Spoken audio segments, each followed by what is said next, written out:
নবী সাল্লাল্লাহু আলাইহি ওয়াসাল্লামের জন্মের আগেই তার বাবা চলে যান, এতিম মুহাম্মদ সাল্লাল্লাহু আলাইহি ওয়াসাল্লাম। তার মা আমিনা 6 বছর বয়সে ইন্তেকাল করেন। সিচুয়েশন বুঝতে পারছেন? 6 বছর একটা বাচ্চার বাবাও নাই মাও নাই। তার দাদা আব্দুল মুত্তালিব তাকে সাথে রাখেন, খুব আদর করেন, খুব মহব্বত করেন, যেখানে যান সাথে করে নিয়ে যান। তিনি নেতা মানুষ, তার পাশের চেয়ারে তাকে বসতে দেন, বলেন আমার এই নাতি একদিন সাইয়্যেদ হবে, নেতা হবে, এই কথা বলেন।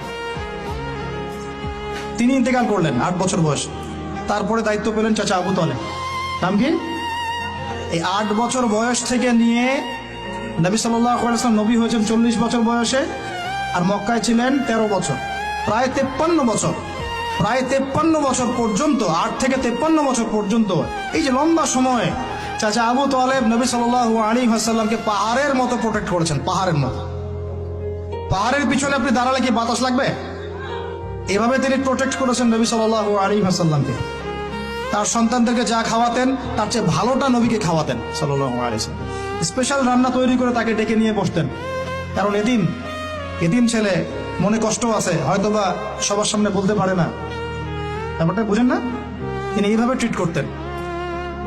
এমনকি নবী হওয়ার পরে আল্লাহর নবী সাল্লাল্লাহু আলাইহি ওয়াসাল্লামের বিরুদ্ধে পুরা সমাজ চলে গেল। কেউ গালি দেয়, কেউ বলে সাহের, কেউ বলে কাযযাব, কেউ বলে ফারিকুল জামাআহ। মানুষ গালি গালাজ শুরু করলো, নিন্দা গীবত তহমত শুরু করলো, অর্থনৈতিক বয়কট শুরু করলো, সামাজিকভাবে বয়কট করা শুরু করলো। এমন কোনো অত্যাচার নাই যা নবী সাল্লাল্লাহু আলাইহি ওয়াসাল্লামকে করা হয় নাই। বুঝতে পারছেন কথা? এইরকম একটা সিচুয়েশনেও চাচা আবু তালেব তিনি বলছেন, তারা তোমার দিকে আসতে পারবে না দলে দলে যতদিন আমি আবু তালেব দাফন হচ্ছি না মাটির তলে। কথা বুঝতে পারছেন? তারা তোমার দিকে আসতে পারবে না দলে দলে যতদিন আমি আবু তালেব দাফন হচ্ছি না মাটির তলে। এইরকম মানুষ চাচা আবু তালেব।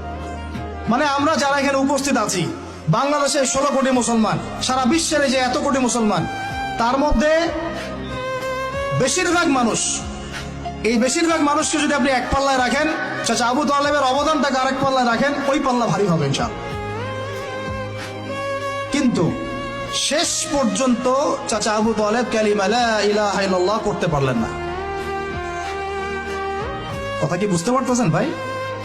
নবী সাল্লাল্লাহু আলাইহি ওয়াসাল্লাম বারবার বলতেছেন, চাচা খালি একটাবার কালিমা পড়েন, আমি আল্লাহর কাছে আপনার জন্য সুপারিশ করবো, আমি আপনাকে জান্নাতে নিয়ে যাবো, আমি আপনাকে জান্নাতে নিয়ে যাবো। চাচা খালি একটাবার সাক্ষ্য দেন, শাহাদা দেন, হলো না।